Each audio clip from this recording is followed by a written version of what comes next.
he returned us back to the principles of the Founding Fathers and the Declaration of Independence. He said in Proverbs 25:11, "A word fitly spoken is like apples of gold in pictures of silver." Oh, does everyone see that metaphor? What are the apples of gold? The wisdom. The apples of gold in this context are the principles of the Declaration of Independence. Those are the words fitly spoken. Those are the apples of gold. And what is the picture of silver? The Constitution. Right? The Constitution is designed to protect the principles. It's the form of government established to protect the principles of the Declaration of Independence. Here is Lincoln's letter to Henry Pierce about this document. Like I said, I consider this my American Bible here, the Declaration of Independence. It says, "All honor," this is Lincoln's letter to Henry Pierce. He says, "All honor to Jefferson, the man who in the concrete struggle for national independence by a single people had the coolness, forecast, and capacity to introduce into a merely revolutionary document an abstract truth, applicable to all men and all times." So Thomas Jefferson believed that this document here is applicable for all men and all times. There are those who think America is inherently evil, internally and externally, who say, no, these principles were only for the founders' time, not for our time. They are wrong. Just because something is old doesn't mean it is bad or it's not applicable today. They're committing the fallacy of historicism. Right? The Declaration of Independence, like I said. Now, some of us may already know some of these principles, but we have individuals from different generations here, and it's always good to reinforce our principles that we already know. One of my mentors has said this. He said that repetition is the mother of skill and the mother of learning. Right? So when we reinforce the knowledge we already know, it becomes part of our soul. And one of my mentors told me this. He says, you know, when someone's arrogant, they have a negative know-it-all mentality. Have any of you met that kind of person? I know the stuff I don't need to hear it. Right? My mentor told me that conveys arrogance. Right? When someone is the negative know-it-all. He says, when someone is humble and they've heard information they've already, or maybe when someone's humble and if they've heard information several times already, let's say you heard something 30 times, right? On that 30th time, the humble person will ask himself or herself, you know what? How well have I applied this information on a 1 through 10 scale? Right? Maybe I need to do a better job. I've heard this a million times, but have I actually applied this? What's the saying? If you don't use it, you will what? Lose. Right. So that is my argument on the principles of the Declaration. So here you go. Like I said, this is my American political Bible here. Great, great document. I encourage us at least once a year, every Independence Day, to read this entire document. It's only 4 pages. If you can do that, that would be great. At least once a year. Okay, so Thomas Jefferson wrote this July 4th, 1776. So he says, the separate and equal station to which laws of nature and nature's God entitle them, a decent respect for the opinions of mankind, here are the causes which impel separation. So Jefferson says this, we hold these truths to be self-evident that all men are created equal. Ha. So there are individuals that misinterpret this. Does that mean that we're all equal? Yes or no?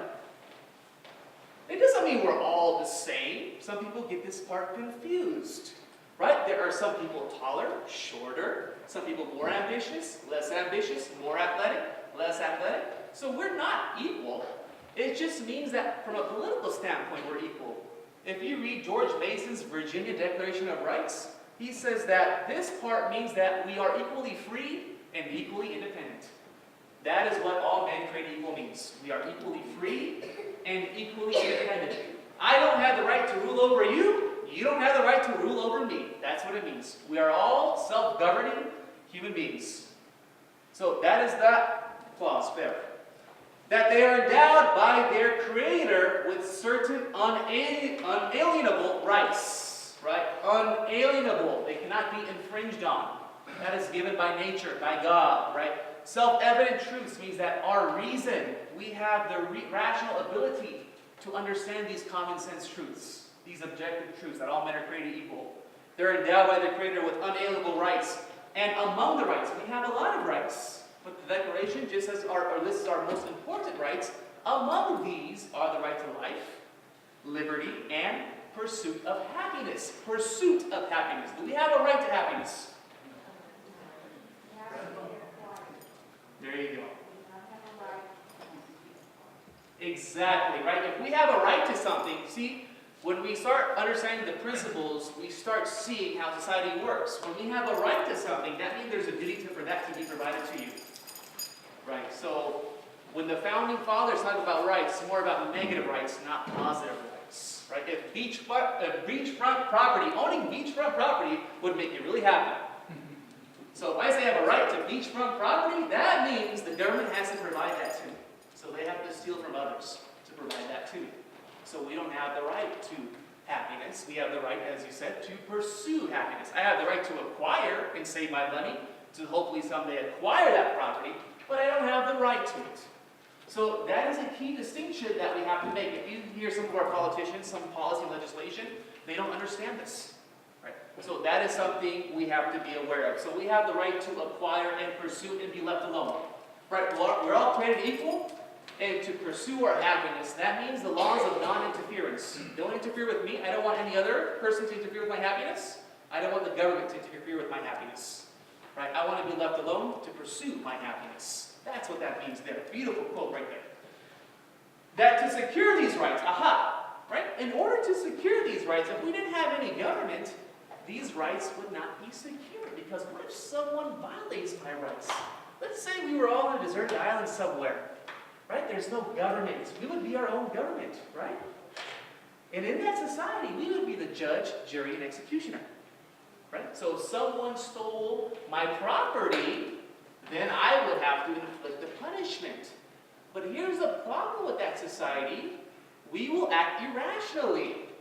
Right? We would probably not inflict just punishment. Let's say someone in the deserted island, let's say I have my little teepee or little mud hut, someone comes in and steals my berries.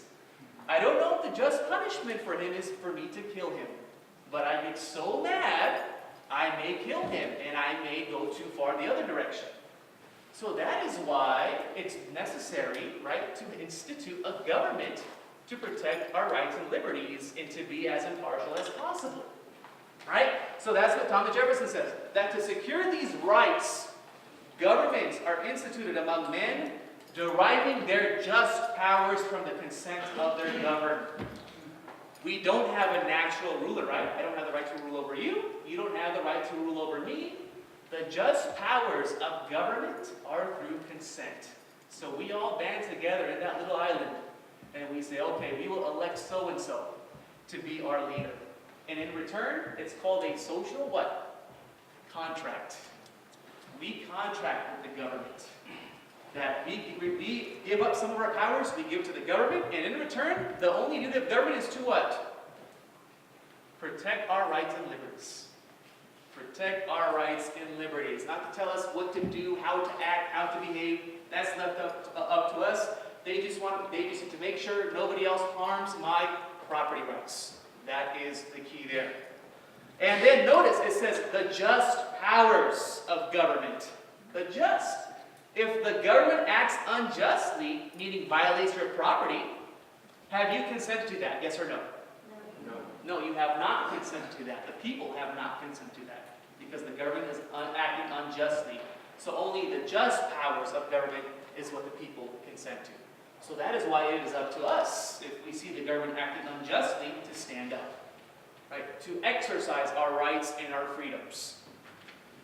And then it says, but when a long train of abuses and usurpations pursuing the object reduces them to under absolute despotism, it is their right and their duty to throw off such government and to provide new guards for their future security. So, do you know we have the right to revolution?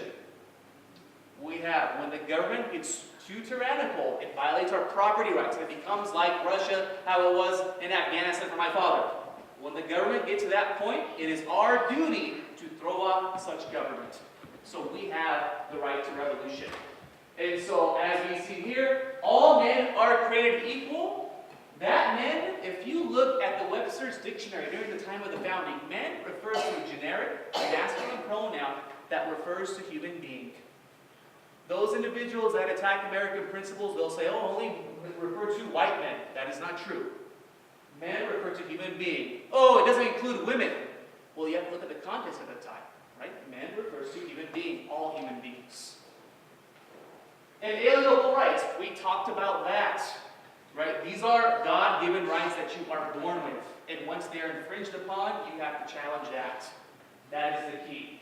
We have a social contract, right? The government is a corporation. We have a contract with the government. And if they violate that contract, right, we have certain duties to perform.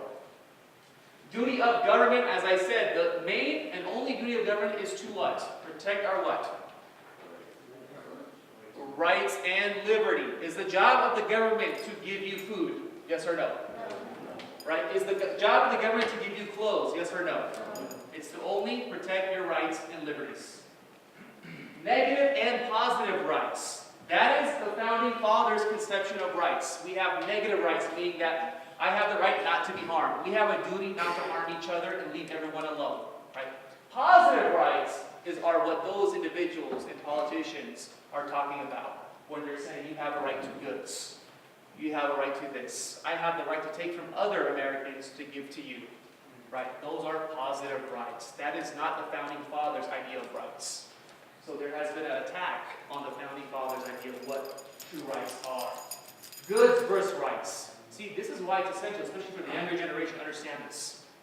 That there's a difference between a good and a right. Food is a good. Of course, it's good for society.